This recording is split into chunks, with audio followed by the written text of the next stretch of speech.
முட்களுக்குள் மலர்கிறதோர் மக்களை கவரும் லீலி புஷ்பம். லீலி புஷ்பம் அழகாய் மக்களை கவருகிறது. அதை பார்த்த உடனே ஒரு சந்தோஷம் உண்டாகிறது. அவர்தான் இயேசு கிறிஸ்து. He is called the Rose of Sharon. அவர் சாரன் என் ரோஜா என்று அழைக்கப்படுகிறவர். முட்களுக்குள் மலர்கிறதோர் ஒரு அழகான பூ.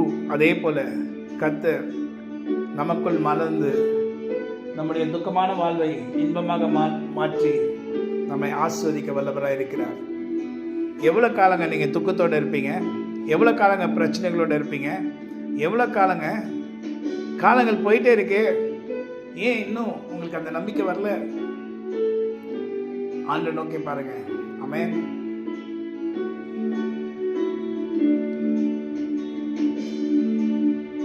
முட்களுக்குள் மலர்கின்றதோ மக்களை கவரும் லீலி புஷ்பம் போல் என்னையுமே தம் சாயலாய் என்றென்றும் உருவாக்கினார்.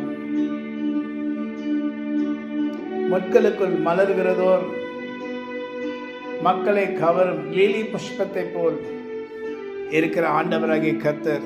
அவருடைய பேர் is the lily of the valley. அவர் சாரன் ரோஜா, பள்ளத்தாக்கின் லீலி. அவர் அழகுள்ளவர். உன்னை விடுவிக்க வல்லவராக இருக்கிறார்.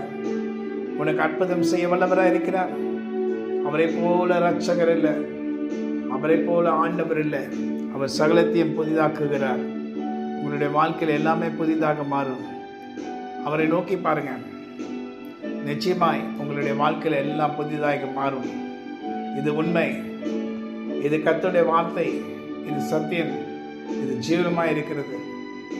நீங்கள் பயப்பட வேண்டாம். ஆண்டை நோக்கி பாருங்க. சூழ்நிலைகள் பயம் உண்டாக்குகிறதா? பயத்தினால் நிறைந்திருக்கிறீர்களா? என்ன நடக்குமோ என்ற பயமா? பயப்பட வேண்டாம். கர்த்தர் உன்னை பார்த்து சொல்லுகிறார், நான் உனக்கு துணை செய்வேன், நான் உனக்கு உதவி செய்வேன். முட்கள் நிறைந்த பாதையில் நீ இருக்கிறியா? அங்கே நான் நிற்பேன், உன்னை விடுவிப்பேன். ஆமென். God bless you. ஆமென்.